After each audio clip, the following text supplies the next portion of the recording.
Final Fantasy VII Rebirth awalnya dirilis eksklusif untuk PlayStation 5 pada 29 Februari 2025. Kemudian mengikuti versi PC pada 23 Januari 2025. Dan kini dijadwalkan muncul secara resmi di Xbox Series, Switch 2, serta Microsoft Store untuk PC pada 3 Juni 2026.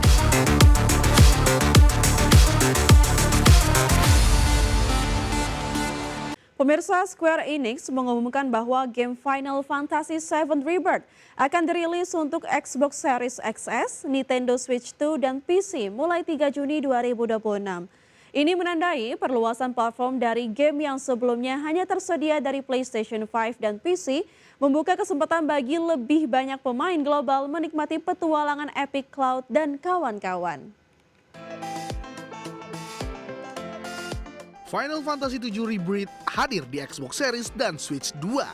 Perluasan platform ini merupakan bagian dari strategi Square Enix untuk membawa salah satu judul RPG paling terkenal ke lebih banyak sistem permainan.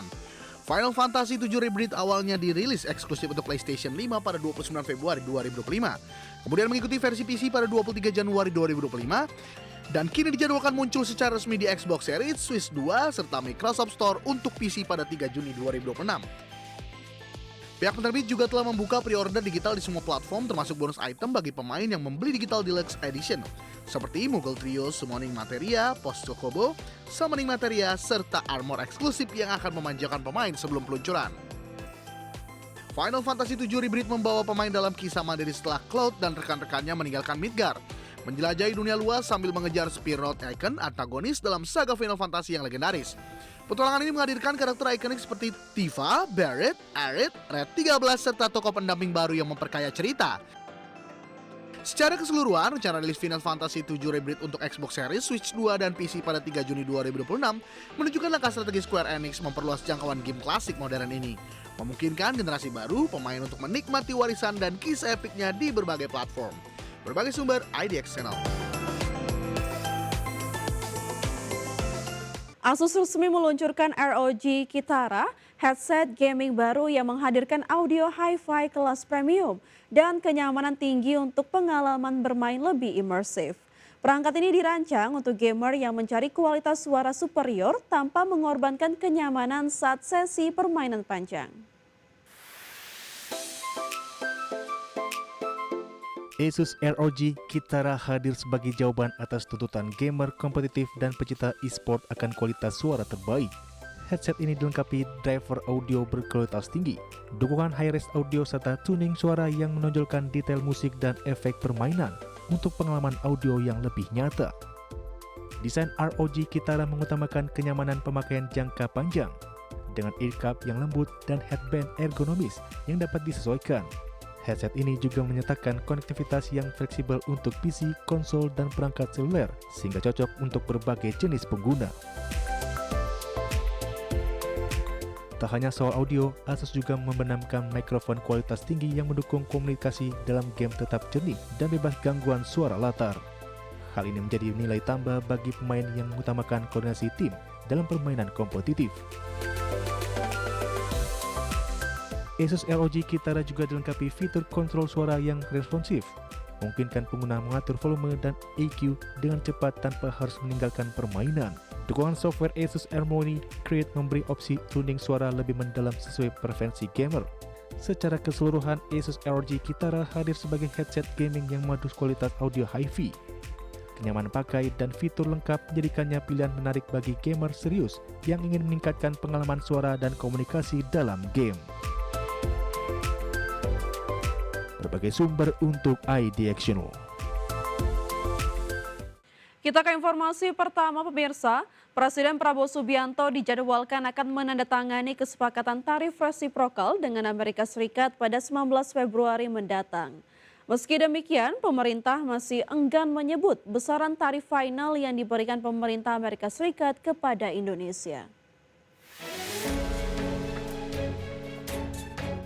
Presiden Prabowo Subianto dijadwalkan akan menandatangani kesepakatan tarif resiprokal dengan Amerika Serikat pada 19 Februari mendatang. Penandatanganan kesepakatan tarif resiprokal ini merupakan kelanjutan dari negosiasi tarif antara Indonesia dan pemerintahan Donald Trump sejak tahun lalu.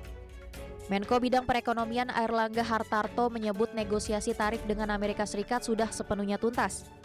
Pemerintah kini tinggal menyepakati dokumen final yang akan ditandatangani langsung Presiden Prabowo dan Donald Trump. Terkait besaran tarif final yang diberikan pemerintah Amerika Serikat kepada Indonesia, Erlangga menyebut ada non-closure agreement atau perjanjian kerahasiaan dari kedua negara.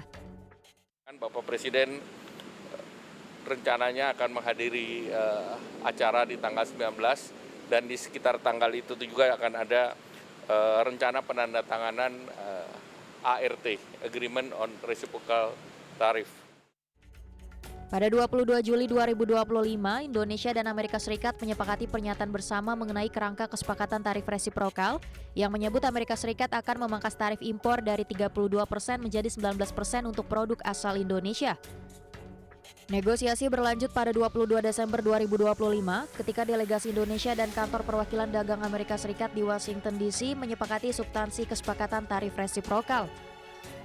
Salah satu poin penting dalam kesepakatan tersebut yakni kepastian Amerika Serikat untuk menghapus tarif impor khusus pada komoditas seperti sawit, kopi, minyak kelapa, dan kakao.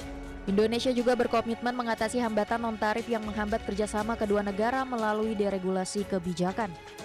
Jakarta, Tim Liputan IDX Channel. Kembali bersama kami pemirsa. PT Aspirasi Hidup Indonesia Tbk atau ACES menyikapi momentum bulan suci Ramadan dan Lebaran 2026 dengan optimisme tinggi. Perseroan menilai periode ini historis mendongkrak permintaan dan aktivitas belanja masyarakat di segmen retail rumah tangga dan kebutuhan pokok. PT Aspirasi Hidup Indonesia Tbk pemilik merek ASKO dan sejumlah format retail rumah tangga menyatakan bahwa permintaan kebutuhan rumah tangga biasanya meningkat signifikan menjelang Ramadan dan Lebaran.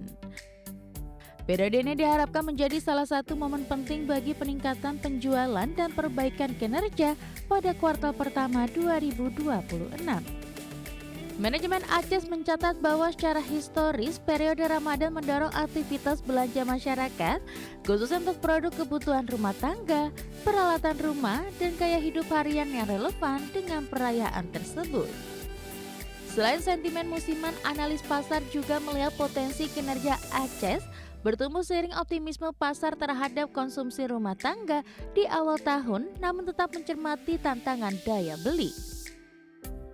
Strategi ACES juga mencakup pengembangan merek dan pembukaan gerai untuk memperluas jangkauan pasar, termasuk ke wilayah yang belum terlayani secara optimal. Pendekatan ini diharapkan membantu memaksimalkan potensi pertumbuhan dari peningkatan belanja musiman tersebut. Secara keseluruhan, ACES memanfaatkan momentum Ramadan dan Lebaran sebagai peluang untuk memperbaiki fundamental kinerja dan memperkuat penetrasi pasar retail rumah tangga sambil tetap memperhatikan dinamika daya beli dan perilaku konsumen sepanjang 2026. Berbagi sumber, IDX Channel.